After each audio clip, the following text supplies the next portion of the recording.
Ironically, you were in office again at that period. Don't go wobbly on me, and cruise missiles in Eastern Europe and Greenham Common and that era.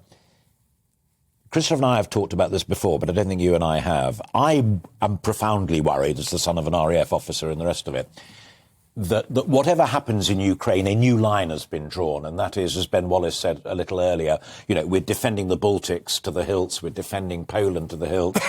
That's the new line for NATO. Ukraine has, in effect, been nodded through.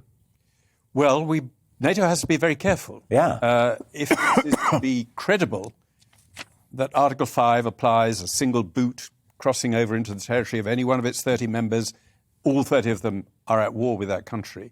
We mustn't be promiscuous about extending that guarantee to others who are not actually members of NATO, but who are involved in conflicts where we have every sympathy with them. So I think the government's taken the right position, and NATO has taken the right position of saying, so far but no further, our guarantee is for every member of NATO. We will help, we will sympathise with, we'll have sanctions, but we will not take military action in defence of countries who are not members of NATO.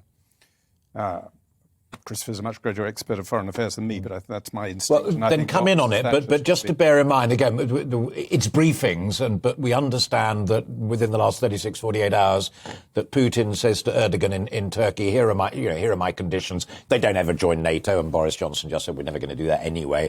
Secondly, they disarm. Well, that was supposed to have been protected in the treaty that also said you don't go invading me and what have you. But the bottom line in all of that is, we're not going to go in there and fight on Ukrainian soil to defend them.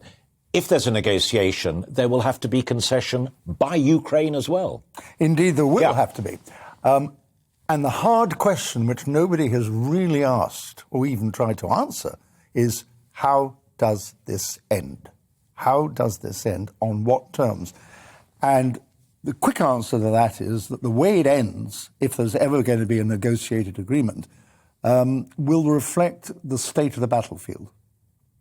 Who's up, who's down, who's bogged down, who's losing,